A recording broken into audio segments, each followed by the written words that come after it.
Hello everyone. So in June I read quite a few books, almost all of them thrillers, though some were less thrilling than others. So I thought I'd go through and talk about what I read and what I liked and what I didn't like as much. So let's do it and dive on in. So first up, I read The One by John Mars, which has a lot of hype surrounding it. It's being turned into a Netflix series, so I thought I'd give it a go. And it's about 5 different people. It's 5 alternating points of view who have all sent in their DNA to this service called Match Your DNA. And in this world, Match Your DNA, basically you give your DNA sample and this service returns to you your perfect love match, your soulmate. So if you're married, you might not get matched with your spouse. If you're single, they could give you someone who lives on the other side of the world, but no holds barred. You're going to get matched with your soulmate regardless of anything else in your life, and obviously this stirs up a lot of trouble. So the story hops from point of view to point of view of 5 different people, all in different situations, who have done the Match Your DNA service. One of them is a married man who does not match with his wife. One of them is a serial killer who finds his love match, and that affects his killing spree, I guess, so to speak. There's a woman who travels all the way to Australia from England and finds out her love match has been keeping some things from her. There's a woman who is kind of looking for love later in life, even though she's in her late 30s, which counts as like later in life because all she wants to do is have a baby. But of course, her match has a bit of baggage. And the final point of view is a very rich businesswoman who matches with someone a little outside her station, and she is also keeping secrets, and he is keeping secrets. Basically, this is a book chock full of secrets. I read it all in one go because it keeps the tension up by going from one point of view to another in this endless cycle. And so you basically are always ending your chapter on a cliffhanger and then having to read through everyone else's point of view until you get back to the point of view on the cliffhanger, but it's this endless cycle of cliffhangers. So it's very addictive, and it's written in a very commercial, appealing way. So it's a lot of fun. However, I thought all the points of view were going to be tied together somehow, because in a thriller, usually when you have multiple points of view, they're related in some way. So I was waiting for a big secret to be revealed, or for a big thread that was going to bring all the characters together, or at least bring all the storylines together, or relate them to each other. But as it turned out, it was literally just 5 separate stories. So it could have just been sort of an anthology with the common theme of the Match Your DNA program, which was kind of disappointing in the end, because I kept reading and reading, waiting for the final big kaboom. You get lots of tiny little kabooms, which are great, but it just felt a little lackluster and fell short for me because I was waiting for something that was really going to turn everything on its head, but you didn't get that. Instead, you got 5 different turns on the head, which again were great, surprising things. Some of them very soap opera-y, which was totally fine. I was on board for the melodrama and soapiness of it all, but I just wanted a little more from the story. Like, I wanted a full story, not 5 little stories. So if you read a lot of thrillers, you're always looking for the twists and turns, and within each story, you get that. And there's some things that are surprising and things that are like, oh my god, what? But where was that moment for the complete narrative? It felt like you had 5 different slices of pizza that didn't go in the same pie, if that makes sense, which I don't think it really does, but that's what I'm going with. And I don't think this is a spoiler, since it's not really spoiling anything other than everything that doesn't happen, but nobody's storyline affects another person's storyline. So it's very frustrating because there's a serial killer character who seems like he should be present in more storylines but isn't, or there's a villainous person with secrets, or somewhat villainous person, and you think they maybe have something to do with other storylines where there are common themes, but that's never the case. It just felt a little bit like a cheat, like he wrote 5 short books instead of 1 big book. In a thriller, I generally expect all the storylines to come together if there's multiple perspectives. So the book manipulated me in that I was kept on my toes thinking everything was going to come together, but it didn't and was never going to. And so I feel like the author knows when someone opens a book, especially a thriller with multiple points of view, they're expecting that. So I guess maybe he was subverting expectations, but in another way, he was just being lazy. And I think it could have been really great had he brought everything together, but there's not a cohesive revelation. So overall, it's very commercial, very readable. I hope for the Netflix adaptation they do something that weaves everything together, because as it was fun but disappointing. What book do we have up next? Then I read The Eighth Detective by Alex Pavesi, if that's how you say his last name, which was another book made up of smaller pieces forming a bigger narrative. However, this one linked everything together in a somewhat satisfying way.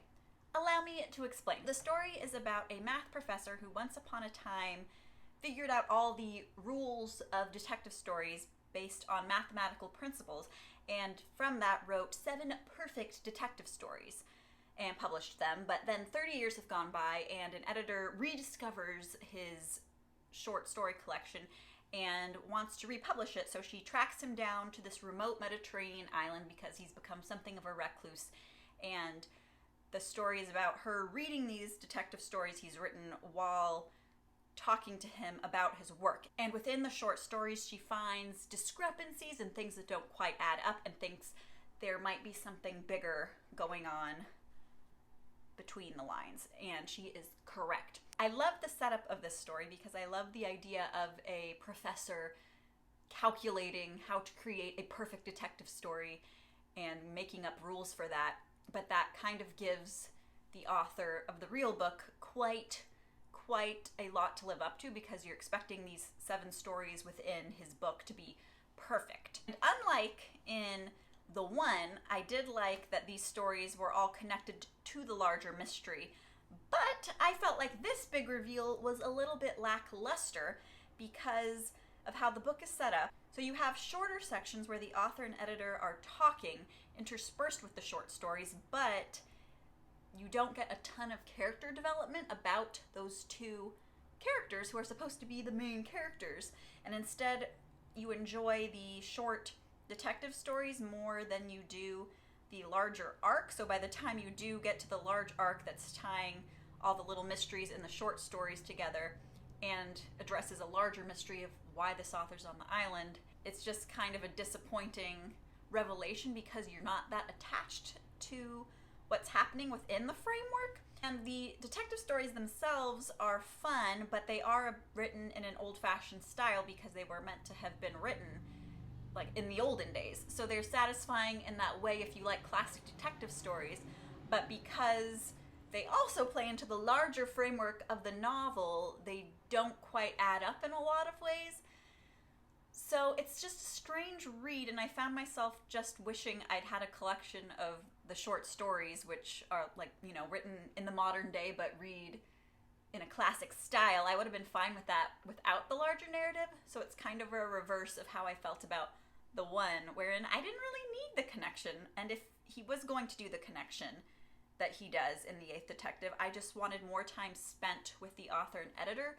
So when there's the big revelation at the end, which, don't get me wrong, is super fun and weaves in all these little mistakes and things that were in the short stories. I don't want to say too much because it'll spoil it, but it's confusing how to talk about it.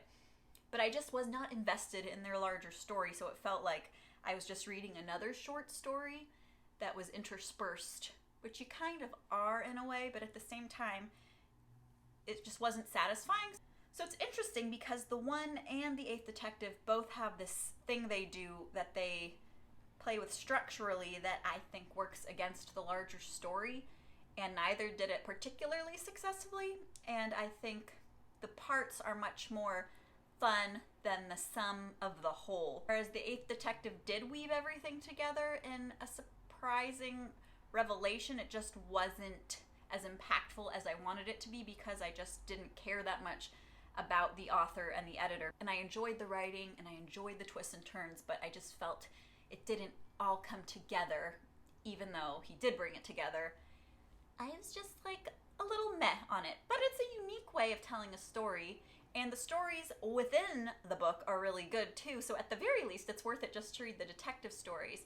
Maybe give it a read if you are a little bored of your typical thriller and want something that plays with the structure a bit, but don't get your hopes up too high. But I was expecting so much based on the concept that I think I just set my sights too high.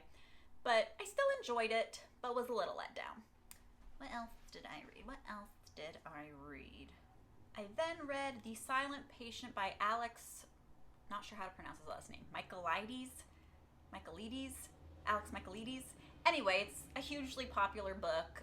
It's on bestseller list, still might be on the bestseller list, and I was very curious because I really didn't know what it was about, and when I read what it was about, it sounded pretty cool. So the story is about a famous painter, and her husband is a fashion photographer. They're very rich, very fancy. One day he comes home from work and she shoots him in the face 5 times, and then she refuses to talk about it, and she goes to a mental hospital where a psychotherapist then becomes obsessed with her and finding out what really happened the night she murdered her husband, and there might be more to it than anyone even realizes. It is told in excerpts from the painter's diary and then from the point of view of the psychotherapist who's trying to get her to talk. Because I read a lot of thrillers, I think I sort of guessed what the twist was a little sooner than I should have, so it took out a bit of fun in the story, and I also found it to be one of the tropes I don't love when it's not done really well, though I guess who loves any trope when it's done badly? It's not done badly, it's just not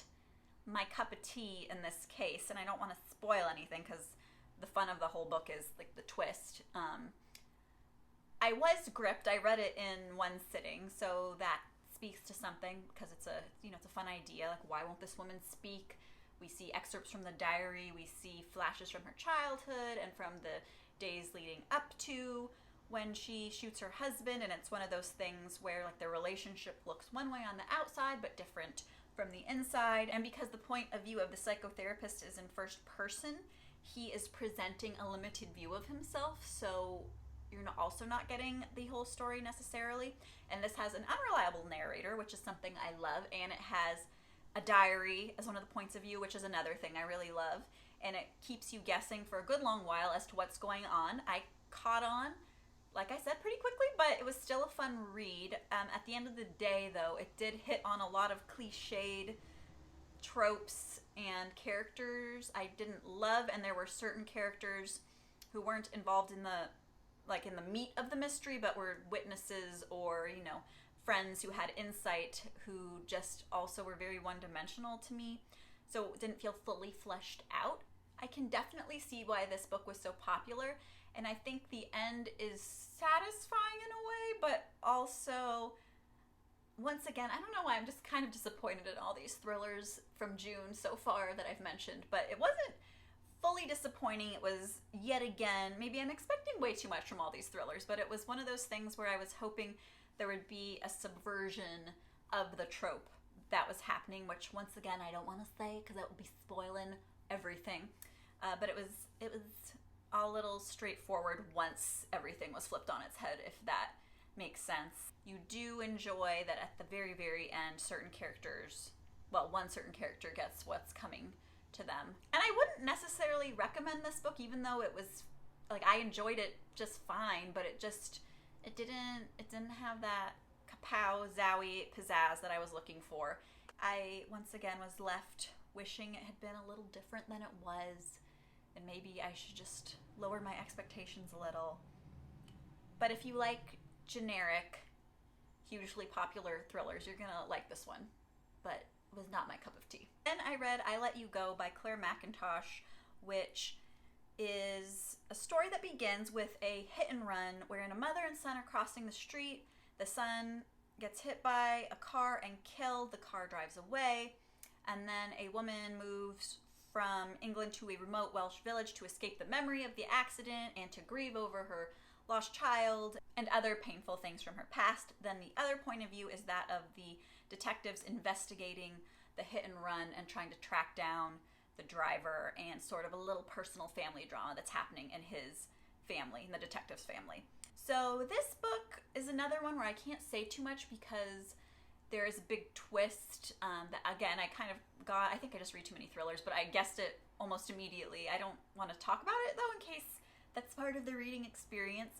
But I was really gripped by this. I, again, read this very quickly. So the book had a pretty good balance between the detective storyline and the woman in the Welsh village's story, and wove them together well. I did think it was a little slow in the middle, and the detective's family drama became a little bit boring for me because he has some problems in his marriage, and he has a good friendship with a female detective in his department who has a kind of flirty thing with, but I just got a little bored with his dramatic roles, and they have a stunted investigation of finding out what happened in the hit and run, and I was much more invested in the woman's storyline and escaping her past and escaping her grief. And again, I can't say too much because it will spoil things, but for the most part, I really enjoyed this book. And I did not know this book deals a lot with domestic abuse, so I don't know if I would have picked it up necessarily because it has some very graphic descriptions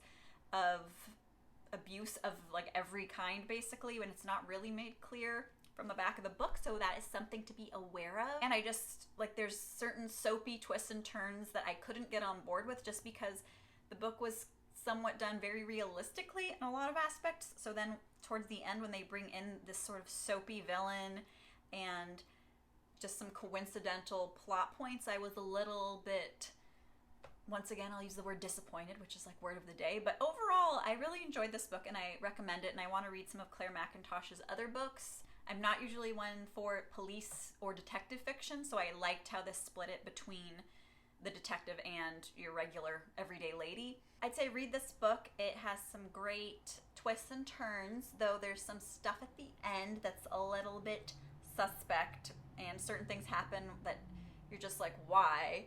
Overall, satisfying. However, be warned, if you're sensitive to violence and abuse, etc., you're not gonna like it. But I'd say give it a read. I enjoyed it. And I read Burn Our Bodies Down by Rory Power, which if you liked Wilder Girls, you're gonna like Burn Our Bodies Down. I liked Wilder Girls a little bit better, but Burn Our Bodies Down was still really good, really creepy, really atmospheric. So it's a story of a girl who has a very dysfunctional relationship with her mother, and it's never quite explained to her why, and there's all these mysteries in her mother's past. So the girl decides to return to her hometown and meet her grandmother in person and dig into the mysteries of her family. So this book is very strange, much like Wilder Girls, but is a somewhat satisfying thriller if you go into it knowing that there is a fantastical element to it, or a sci-fi element, which I did not know. Just based on the back of the book, I thought it was more of a straightforward thriller, even though Wilder Girls was obviously like a crazy fever dream. I just, for some reason, did not get that Burn Our Bodies Down was going to go in that direction. I think I'd say Wilder Girls was a little more my cup of tea, and I felt a little more immersed in the world just because it was so weird. Whereas in Burn Our Bodies Down, you definitely have that unsettled, creepy feeling you come to expect from a Rory Power book. But I just wasn't as gripped by the mystery because I felt like we were only focusing on one mysterious thread, which was a very, very weird and good mysterious thread, but I just was looking for a little more to pack the pages because she's so good at that. You're in a small town and there's some small town drama, but I wanted more small town drama. And I loved how creepy the big reveal was, and once you find out what the mystery of the town is, it takes you on a wild ride. And I almost wish it had been like a dual timeline so you could see the history and mystery of the main character's family alongside her uncovering the mystery. That would have supplied the weaving threads I was looking for, because as it is, it's like a linear style of the main character uncovering her past, and the past is totally nuts. So I wanted to see more of the past because, once again, I don't want to give spoilers. That's the hard thing about reviewing thrillers, is the spoilers, but worth a read. If you like Rory Power, you're gonna like this. Go into it knowing, I guess I was dumb to not realize it would be sci-fi fantasy twisting happening up in there, but know that going in and you'll be more satisfied once it starts happening, because I was like, oh, I thought I was looking for a reasonable explanation, not like using my imagination explanation, if that makes sense. And I wanted more because I liked it. So I'd say definitely give it a read, and I think you won't be disappointed. Dun, dun, dun, dun, dun. Then I read Behind the Red Door by Megan Collins, and this is the story of a woman who believes she has a connection to a 20-year-old abduction of a girl who has now gone missing again as a 30-something-year-old woman. And our main character begins to have memories of the childhood abduction from 20 years ago and thinks she was involved in it somehow, while in the modern day investigating the current abduction of this woman. And she buys the woman's memoir, so it's another fun thing I love, which is a book within a book where she reads passages from the memoir of the woman's first abduction while going back home to her hometown, which is near where the abduction took place, and getting all involved in her small town family drama, and she has a lot of emotional problems from her messed up childhood, and trying to figure out what her connection is to this missing woman and if she can help find her in the modern day, because in the olden days she thinks she dropped the ball, to put it mildly, in terms of helping find the girl. And she has to figure out if she really did know this woman from 20 years ago. I think I explained that okay. As a child, the main character's father, who is a psychologist, used to do all these really messed up experiments on her involving fear. And he was studying fear, and he was like on the edge of like the psychology field, on the far edge. I don't know, like who would take his studies seriously because they're completely unregulated and he's like torturing his daughter. But he'd do things to scare her and then study her reaction and interview her afterwards. So something from leaving her alone in a store to find her way home, to like taking him and his wife out on the town for the night and telling her they'd be back and then just not coming home all night. And then they watch her through the window and see how horrified and terrified and how she reacts over the course of the night. So they have a really bad relationship. So when the girl goes home and she's helping her father now move out of their childhood home, all this stuff comes up, and she's making connections between the abducted woman and her childhood. And I don't want to spoil things, but she basically inserts herself into this investigation looking for the missing girl again and uncovers her connection to the childhood abduction. And it's pretty messed up. I felt a few things were a little too obvious involving the main mystery. I love the main character and how well developed she was. She's not a super likable person, but I like that about her, and she felt very authentic, though you do spend a lot of time in her anxiety-riddled head, so it's very claustrophobic. A lot of the other characters didn't have the development that she had, so it just wasn't as complex as I was hoping, and then the actual mystery itself I felt wasn't as suspicious as I wanted it to be. So if you're not super familiar with the thriller genre, I think it's a good one, but if you're the kind of reader who's reading like to solve the mystery, you might get there a little too soon. But the writing's really nice. It had that nice literary commercial blend to it. It's like a little elevated. And I thought as a character study for the main character, it was interesting. And just the relationship between her and her father was so wild. It's worth the read. So I recommend it, though you might guess what's going to happen. It's still a pretty kooky journey to be on. Those were all the books I read in June. A lot to like, a little bit not to like. Let me know if you liked or didn't like what I liked or didn't like down below, because talking books is fun. And I will be back soon, having read even more thrillers, I imagine, because I love them. They're great. See you next time.